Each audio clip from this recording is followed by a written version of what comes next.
दोस्तों नमस्कार। राजनीति हर किसी के बूते की बात होती नहीं है और इस बात का जिक्र तो बरसों बरस से हर कोई करता चला आ रहा है। अगर आप एक सामान्य आदमी हैं, ईमानदार व्यक्ति हैं, तो राजनीति मत कीजिए। यह बात कोई आज की नहीं है, लेकिन जरा कल्पना कीजिए कि एक सामान्य पॉलिटिकल पार्टी के लिए भी अब राजनीति करना और चुनाव में जाना और चुनाव में जीत जाना असंभव सा है। सिर्फ व्यक्ति तक बात नहीं रही है, अब तो राजनीतिक दलों तक ये बात आ गई है। और इस देश के भीतर में तमाम छोटे छोटे राजनीतिक दल, जब तक उनकी ताकत कुछ राजनीतिक सौदेबाजी करने की है, तब तक तो वो बचे हुए हैं, टिके हुए हैं। लेकिन इसके बाद वो अपने बूते कोई चुनाव जीत सकते हैं, इस कल्पना को वह छोड़ दें। क्योंकि राजनीति के तौर तरीके 2014 के बाद जिस तेजी से बदले हैं, उसने राजनीति और राजनीति की पूंजी भर को नहीं परोसा, बल्कि इस देश की इकोनॉमिक पॉलिसी और इस देश के विकास का खाका भी उस राजनीतिक सत्ता से जाकर जुड़ गया, जिसकी कल्पना इससे पहले कभी किसी राजनीतिक दल ने, किसी नेता ने, यहां तक कि किसी प्रधानमंत्री ने भी की नहीं होगी। भारत की राजनीति का मतलब क्या इस देश की इकोनॉमिक पॉलिसी हो सकती है? भारत में चुनाव लड़ने का मतलब क्या कॉरपोरेट का नेटवर्थ हो सकता है?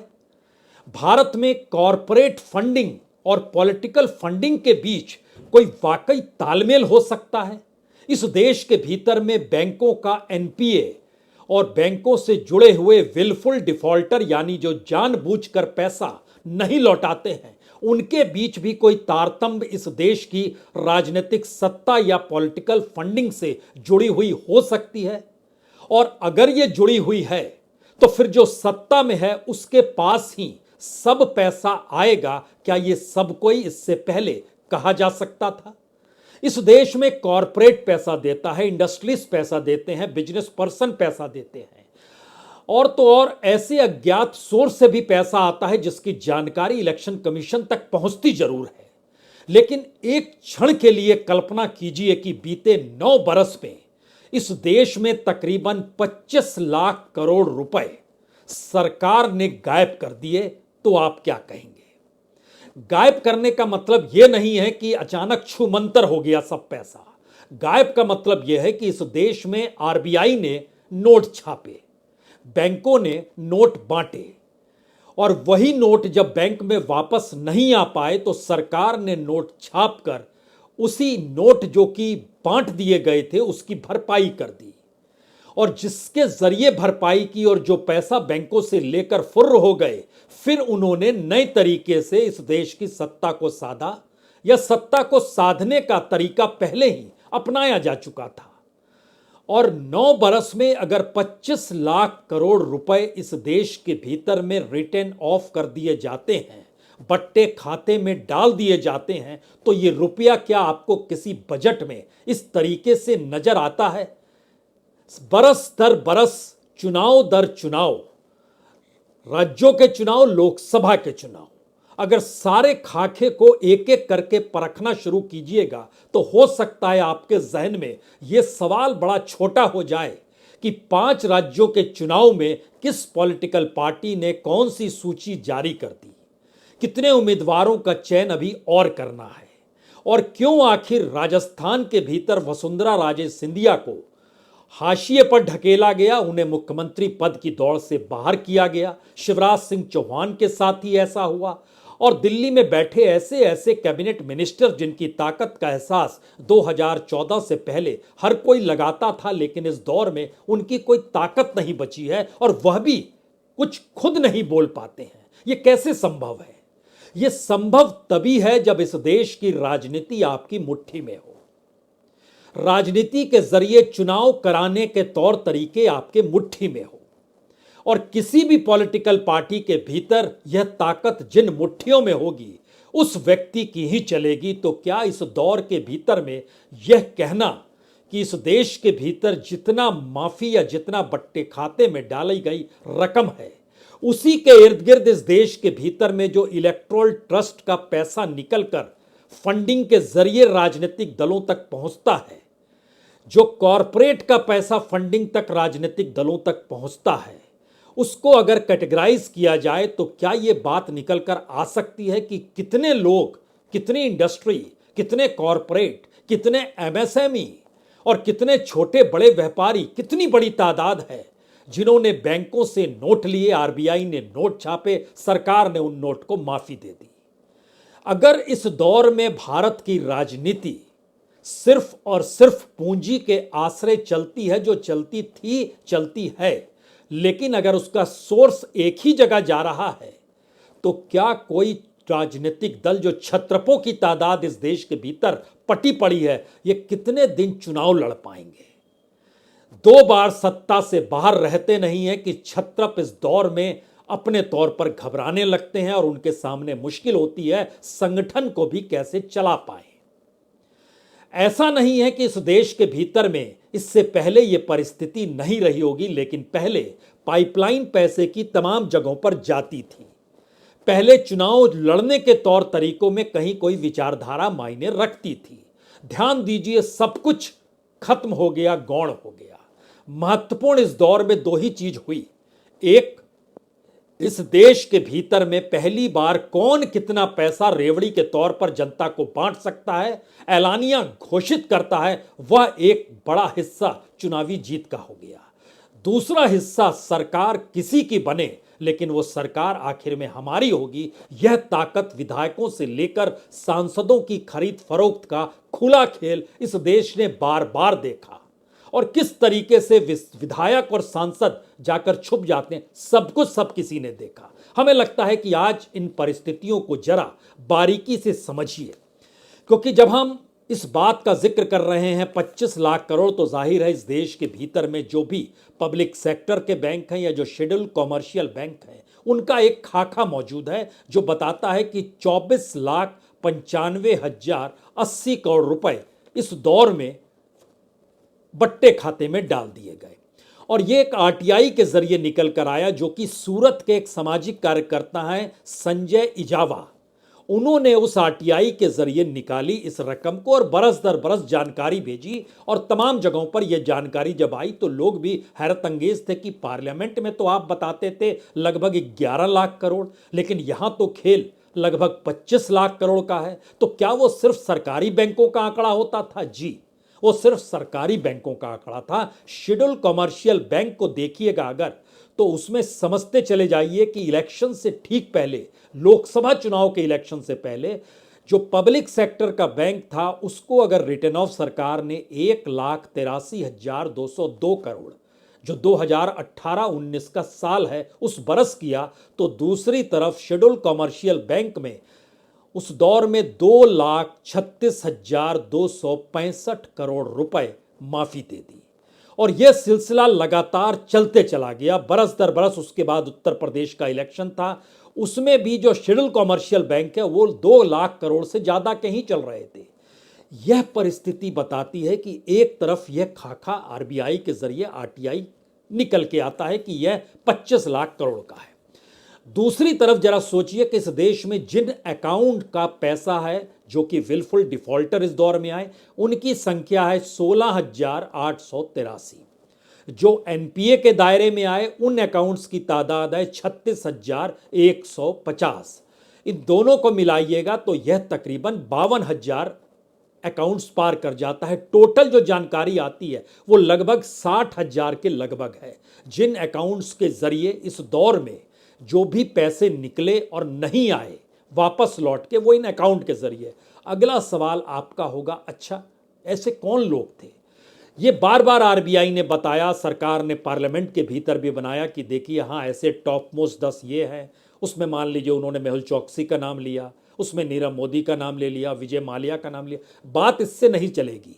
सवाल यह है कि जब हम 60,000 अकाउंट का जिक्र कर रहे हैं तो ये 60,000 अकाउंट एक शहर में तो नहीं है, इस देश के अलग अलग शहरों में बिखरे पड़े हैं। सभी के एक धंधे तो नहीं हैं, सबके अलग अलग धंधे होंगे। कोई इंडस्ट्री में है, कोई बिजनेस में है, कोई ट्रेडर है, कोई एमएसएमई से जुड़ा है, कोई बड़ा कॉरपोरेट है, सभी अपने तौर पर जुड़े होंगे।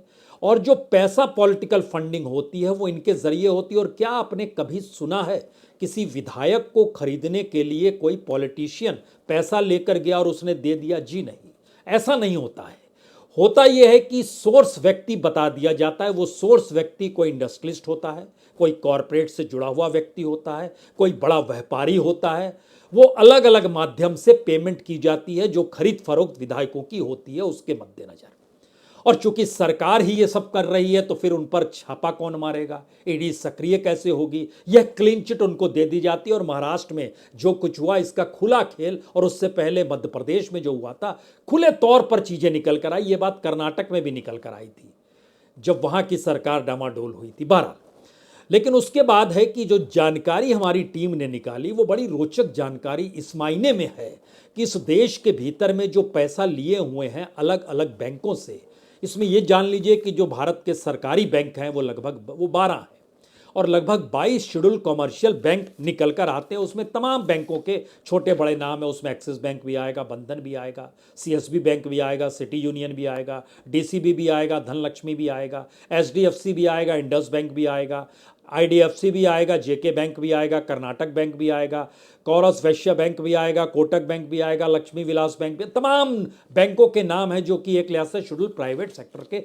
बैंक, सभी को जो माफ सरकार ने किया है। लेकिन हमारी टीम ने जब चीजें कलेक्ट की तो वो हैरत अंगेज इसलिए थी क्योंकि इस देश के भीतर में जो कॉरपोरेट खुद को बतलाते हैं उनकी संख्या लगभग 1000 से 1200 के बीच है, जो इस दौर में एनपीए के दायरे में शामिल हैं या विलफुल डिफॉल्टर के दौर पे शामिल हैं। 1000 से 1200 के बीच में वो रेंज है जो अलग अलग तरीके से निकल आ रहा है। क्योंकि 1000 से 1200 का जिक्र हम इसलिए कर रहे हैं, उसमें से कुछ ने कहा या कुछ ने जो जानकारी दी वो इंडस्ट्रियलिस्ट के तौर पर भी दी है। इंडस्ट्रियलिस्टों की तादाद सबसे ज़्यादा है। छोटी बड़ी इंडस्ट्री जो इस देश के भीतर चल रही है वो होटल इंडस्ट्री भी हो सकती है और वह किसी स्टील या आयरन से जुड़ी हुई इंडस्ट्री भी हो सकती है। वो कुछ भी बना सकती है, वो तार बना सकती है, वो प्लग बना सकती है, वो ग्लास बना सकती है, वो प्लेट बना सकती है, कुछ भी बना सकती है। इनकी संख्या लगभग 25,000 है जिन्होंने पैसा रिटर्न नहीं किया एनपीए के दायरे में या विलफुल डिफॉल्टर हैं। ये 25,000 में से कुछ 1000 से 1200 के बीच में हमने ये रखा। महत्वपूर्ण ये है कि जिस एमएसएमई को लेकर सरकार जिक्र करती है, छोटे छोटे जो अपने तौर पर खड़े होते हैं, उसमें भी बड़ी तादाद आ गई है। और वह भी तकरीबन छोटे बड़े मिलाकर अलग अलग साल को जोड़ते चले जाइएगा तो 17,000 अकाउंट जो हैं उनसे जुड़े हुए नजर आने लगते हैं। और बाकी कुछ और हैं जो अलग हैं। अब यहां पर दूसरा सवाल, इस दौर में जो अलग अलग तरीके से इलेक्शन पर जो कहते हैं कि पैनी नजर रहती है, सरकार की रहती है, इलेक्शन कमीशन की रहती है, तो क्या ये पैसा रोटेट करके उन तक पहुंच जाता है जो कि एनपीए के दायरे में है या विलफुल डिफॉल्टर है? क्योंकि अगर एक बरस का ही जिक्र करें, 2022-23 का जिक्र करते हैं अगर हम, तो एसबीआई के पास कितने अकाउंट थे? 1921 अकाउंट जो विलफुल डिफॉल्टर के तौर पर आए। पंजाब नेशनल बैंक में 2231 डिफॉल्टर, यूनियन बैंक में 1831 डिफॉल्टर, बैंक ऑफ बड़ौदा में 2220 डिफॉल्टर। अलग अलग तरीके से अलग अलग बैंकों के भीतर डिफॉल्टर हैं। और इनके पास जो रकम है वह मिनिमम रकम जो है वह लगभग 20 से 24,000 करोड़ के बीच की है। मैक्सिमम रकम जो है एसबीआई के उस बरस में लगभग 80,000 करोड़, 79,271 करोड़ की कुल रकम है। मैसेज क्या है? पहला मैसेज सबसे बड़ा है कि इस देश के भीतर में सरकार जो रिटर्न ऑफ करती है, जो पट्टे खाते में पैसा डालती है और बैंक उसको अपनी बुक से निकालता है, लेकिन जो पैसा लिए हुए हैं और नहीं लौटाते हैं और उस पैसे की एवज में वह सिर्फ 5 सितारा जीवन ही नहीं जी रहे हैं बल्कि उनकी रईसी में कोई कमी नहीं आ रही है, वो फिर दोबारा दूसरे अकाउंट के जरिए, दूसरी इंडस्ट्री के जरिए, दूसरे तरीके से वो बैंकों के जरिए फिर से क्या ले लेते हैं। इसमें एक एक्सपर्ट का कहना है कि देखिए लगभग 20 से 25% अकाउंट जो होते हैं वो रिपीटेटिव होते हैं, यानी एक व्यक्ति ने जहां से उठाए उसके बाद नहीं लौटाए, फिर वो दूसरे नाम दूसरे तरीकों से अकाउंट वो खोल देता है और उसके बाद बैंक से फिर वो लोन उठाता है और पुरानी हिस्सेदारी, साझेदारी, दोस्ती, यारी, जो कहना है कहिए, और पॉलिटिकल तौर पर निर्णय होते हैं इस देश के भीतर में। इसीलिए बैंकों के बोर्ड में भी नियुक्तियां राजनीतिक तौर पर होती है, ये कोई छुपी हुई बात नहीं है। यहां तक कि आरबीआई के बोर्ड में ही जो नियुक्तियां होती है वो यूं ही नहीं होती है, ये हर कोई जानता है इस देश के भीतर में। इसको बताने की जरूरत होनी नहीं चाहिए कि इस देश के भीतर में जितने भी पब्लिक सेक्टर से जुड़े हुए ऑर्गेनाइजेशन है उसमें नियुक्तियां बोर्ड के भीतर में पॉलिटिकल तौर पर होती है, और बड़ी तादाद में जो बीजेपी से जुड़े पॉलिटिशियन हैं उनको भी अब बोर्ड में डाल दिया जाता है, जिससे वह निगरानी रखें कि बात इधर से उधर ना चली जाए। अब यहां पर अगला सवाल ये था कि इस देश के भीतर में जब इतनी बड़ी रकम जो आई चली गई, जानकारी नहीं, कुछ पता नहीं, और उसके ज़रिए पॉलिटिकल तौर पे अगर पाइपलाइन में जा रहा है, तो अगला सवाल कोई भी पूछेगा कि राज्यों के चुनाव हो या फिर लोकसभा के चुनाव, अगर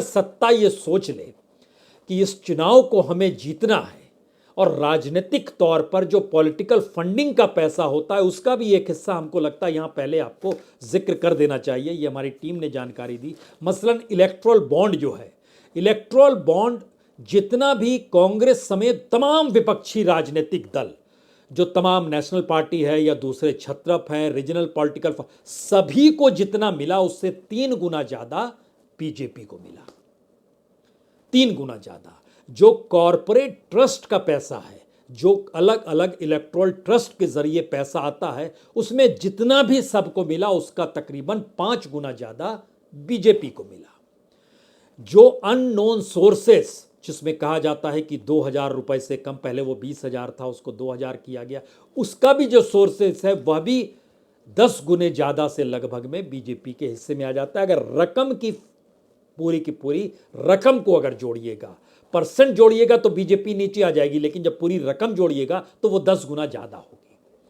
अब यहाँ पर पहला सवाल फिर आपके लिए महत्वपूर्ण हो जाएगा, अगर सारा पैसा इस तरीके से सिर्फ बीजेपी के पास जा रहा है और चुनाव लड़ने के लिए पैसा ही मायने रखता है या पैसा भी मायने रखता है, तो इन दोनों चीज़ों से जो नेशनल पार्टी है वह तो मान लीजिए एक उम्मीद बनाए रखेगी, और जो उम्मीद बनाकर चलती है कि हम चुनाव जीत जाएंगे, ये भरोसा और आश्वासन चुनावी बाजार में लगातार देती चलती है, तो उसको भी कुछ पैसा आ रहा होगा। मसलन कुछ पैसा आम आदमी पार्टी के पास आ रहा है, कुछ पैसा इस दौर में ममता बनर्जी के पास आता है, कुछ पैसा स्टालिन यानी डीएमके के पास आ रहा है, कुछ पैसा गाहे बगाए नीतीश कुमार के पास पहुंच जाता है। सत्ता में वो तो बने रहते हैं, तो जो रीजनल फोर्सेस में जो सत्ता में है इनके पास कुछ परसेंट आता है, लेकिन वह ओवरऑल का 5 से 7% से ज़्यादा पैसा होता नहीं है, जो अलग अलग माध्यमों से पैसा आ रहा है। दूसरी बड़ी बात, जिन राज्यों में छत्रपों की मौजूदगी है, उन राज्यों में जो कॉरपोरेट है, जो व्यापारी है, जो इंडस्ट्रियलिस्ट है, जो एमएसएमई है, इसमें हमने एक जिक्र नहीं किया था ट्रेडर्स और बिजनेस पर्सन्स का, उनसे जुड़े हुए अकाउंट भी तकरीबन 10,000 के लगभग है। इसमें हम मान लेते हैं कि लगभग 20% रिपीटेटिव होता है, लेकिन बावजूद इसके यह पूरा एक खाका निकल कर सामने आता है कि पैसा अगर एक ही जगह पॉलिटिकल तौर पर जा रहा है तो किसी भी पार्टी के लिए अपने ऑर्गेनाइजेशन को जिंदा रखना कोई सामान्य सी बात नहीं होती है। वो सिर्फ पम्फलेट छापने का जिक्र नहीं है, सिर्फ डंडा और झंडा उठाने का जिक्र नहीं है, कार्यकर्ताओं को जो फुल फ्लेजेड जुड़े हुए हैं उनको कुछ पैसा देने भर का जिक्र नहीं है। ये एक पूरी प्रक्रिया है जो कि सालों साल चलती है, और अगर आप सालों साल सत्ता से बाहर रहते हैं तो फिर आप उस दिशा में समझौता करने के लिए बढ़ ही जाते हैं जहां पर आपको ये महसूस होता है कि कुछ पैसा तो आ जाएगा। तो इसके भी 2 तरीके इस दौर में उभर कर आते हैं। वो पॉलिटिकल पार्टी जिनके पास ब्लैक मनी है, वो सत्ता के साथ नहीं जाएगी तो कलीडी उनके दरवाजे पर है, तो पॉलिटिकल तौर पे एक सौदेबाजी हो गई। आप मत जाइए खिलाफ, बताने की जरूरत नहीं है उसमें कौन पॉलिटिकल पार्टी आती है। दूसरा हिस्सा होता है ठीक है जो हमारे पास है या नहीं है, लेकिन हमको पाइपलाइन में पैसा चाहिए, क्योंकि हम पॉलिटिकल तौर पे अपने वोटरों को आप में शिफ्ट भी कर सकते हैं और अपने वोटरों के जरिए आपके विरोधी जो खड़े हैं उनको हम काउंटर भी कर सकते हैं, यानी उस वोट में हम सेंध भी लगा सकते हैं। तो जब राष्ट्र तौर पे लड़ाई होती है या रीजनल फोर्स के तौर पे लड़ाई होती है, राज्यों के चुनाव के तौर पे, तो वह छोटे छोटे दल मायने इसलिए रखते हैं क्योंकि उनकी पॉलिटिकल सौदेबाजी उस इकोनॉमी को अपने अनुकूल कर लेती है, जहां पर उनको अपने ऑर्गेनाइजेशन को बचाने के लिए या चलाने के लिए पैसा कुछ आ जाए। इसका एक दूसरा हिस्सा भी हमको लगता है समझना चाहिए। तमाम रीजनल फोर्सेस में एक परिवार का ही पूरा योगदान होता है। एक व्यक्ति और एक परिवार के इर्द गिर्द पूरी राजनीति सिमटी होती है। जो भी छत्रपों को आप देखिएगा, वो डीएमके से शुरू कीजिए या तमाम राज्यों में, महाराष्ट्र में चले जाइए, बिहार में आइए, उत्तर प्रदेश में आइए, झारखंड में, कहीं भी जाइएगा तो आपको नजर आने लगेगा कि हाँ, बात तो सही है, एक ही परिवार के इर्द गिर्द। उसकी सबसे बड़ी वजह यह है कि जो पैसा कंसंट्रेट होता है वह एक ही जगह होना चाहिए। और ये सारी बात गोल घूम के आपको जब वापस बीजेपी में आती है, तब आप एक सवाल कर सकते हैं, अच्छा इसीलिए बीजेपी में कोई नेता फन नहीं खाड़ पाता है, अपने आप को खड़ा नहीं कर पाता है, क्योंकि वह ऑर्गेनाइजेशन को नहीं खड़ा कर सकता है, पार्टी दफ्तर को नहीं चला सकता, उसके पास पैसा कहाँ है और वो कैसे चला पाएगा। और जैसे ही चलाने बढ़ेगा तो वैसे ही वो पैसा कहाँ से आया है इसकी जांच शुरू हो जाएगी। कोई ना कोई फाइल तो पड़ी होगी सबकी, और ये फैक्ट है कि हर नेता की फाइल तो बनी हुई है, पड़ी हुई है, तो वो खड़ा कैसे हो।